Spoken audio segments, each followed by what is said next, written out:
for you. So I'm showing you all the different layers. Every day when Jackie told us what the layer was, I just grabbed some stuff and kind of started collecting things. So layer 1 was to use a mood board, layer 2 was to add silver, layer 3 was a stencil, is that what I think it was? Layer 4 is to use hexagons. So I'm just going through some cut files here. I knew I had some hexagon cut files. What is layer 5? We'll find out in a second. Those are the hexagons. Oh, maybe I skipped the stencil. Sorry, here is the stencil. Then there is sequins. That's layer 6. And layer 7 is vellum. So I just kind of collected everything each day. The mood board, I went and grabbed the papers that I thought I would use. So I went into my Pinterest boards. I have one that's just for mood boards and like color schemes and things like that. So I went ahead and just went in there and found a mood board that I liked. And here you can see is the mood board again and all the stuff that I collected over the last 7 days. That mood board, when I was kind of scrolling through, it instantly made me think of the All Heart collection from, I think it's Scrapbook. Yeah, it's Scrapbook. I still have all these pieces of it left over that I haven't used. And because I did a big clean and kind of reorganized my stash and my desk area, I remembered that I had these papers. So as soon as I saw that mood board, I thought, okay, I'm going to go ahead and pull out those papers, and that will be kind of the layer 1 inspiration. And then you can see here is the stencil that I chose, and I found those hexagons. Oh, punch. I forgot to mention one of the layers was to use a punch, and I just happened to have a hexagon punch. So I thought that works really good as well. So now I just have to sort of put everything together. Now at this point, the bonus hadn't been announced. Jackie hadn't done her live yet, so I didn't fully know what the bonus challenge might be.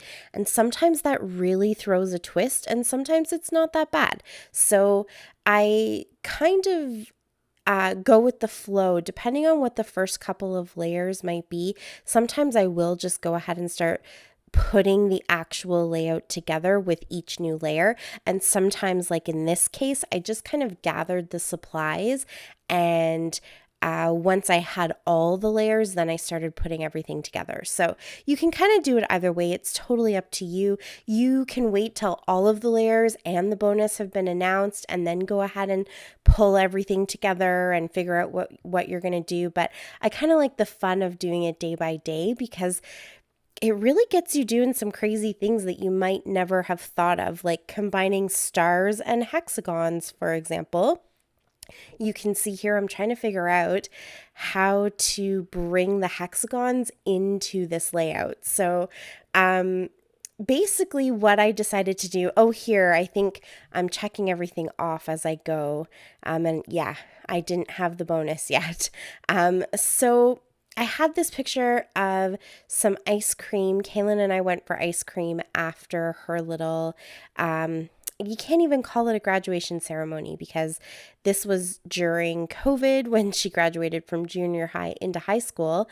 And so they couldn't actually even see each other. We had to basically book a time for her to go and pick up her pictures and pick up her little certificate or diploma, whatever they call it, and drop off all her books and stuff. So there was no celebration or anything. So I took her to Dairy Queen after, and we just had a nice little treat. So that is what this picture is. And I thought it worked really good with the stars, just the whole idea of, she's graduating, she's moving on, she's got big hopes and dreams, that kind of thing. Here you can see I obviously figured out what the bonus was, which is to create 7 embellishment clusters. So I just thought the stars worked really good. At first I thought I would probably use the other piece of paper, the other full 12 by 12 paper I have, which is the notebook. Also kind of school themed, you could say. So I thought that that's what I might do, and then tried to put the hexagons over top of it. And then I just decided I really liked the stars. And I just think stars work really good for school stuff and graduation. So I thought that the star paper would work out better. And I added some more stars with the stencil. So that checks off the stencil. And what I smushed through the stencil is some silver Heidi Swap texture paste. She had come out with a bunch of these a long time ago, and I picked a whole bunch up on clearance, and I just happened to have some silver, so I decided to use that. So now I've got my mood board, I've got my stencil, I've got silver in there.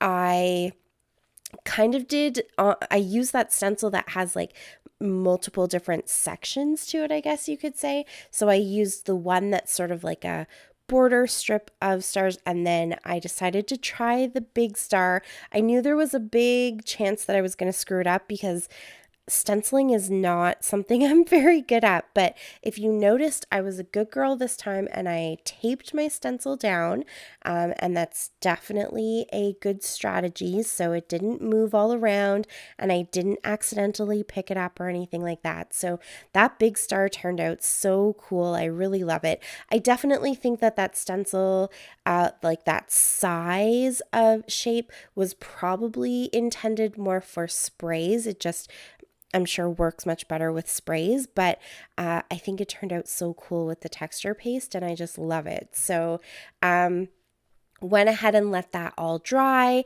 and I punched out a bunch of these little hexagons from that punch that I have.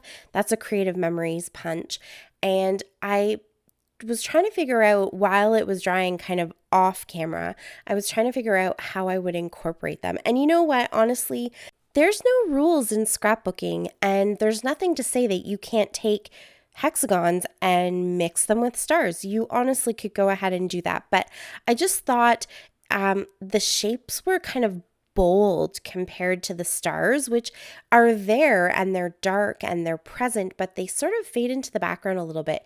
Even the giant silver one isn't like screaming at you for attention. And then suddenly I was going to try to put these bold hexagons all over. So I don't think it's cheating because technically I did use hexagons. They're just not in the shape of hexagons. I took them and I folded the top corners, and at first I thought I could maybe kind of adhere them together to make some sort of star. I've done it before, but using 6 of them and actually making more like a flower instead of a star.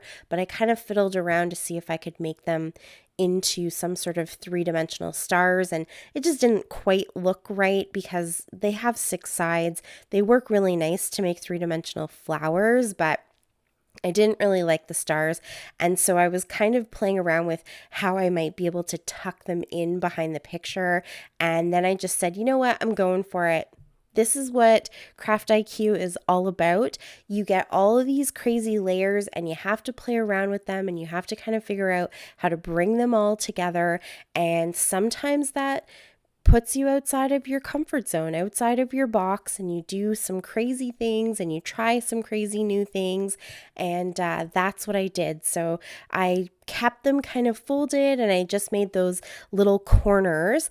And it was at that point that I went and found what the bonus challenge was, or Jackie had announced what the bonus challenge was, and it was to create 7 little embellishment clusters, and I already had 4 of them, technically, if I counted each of the clusters kind of on the corners of the picture.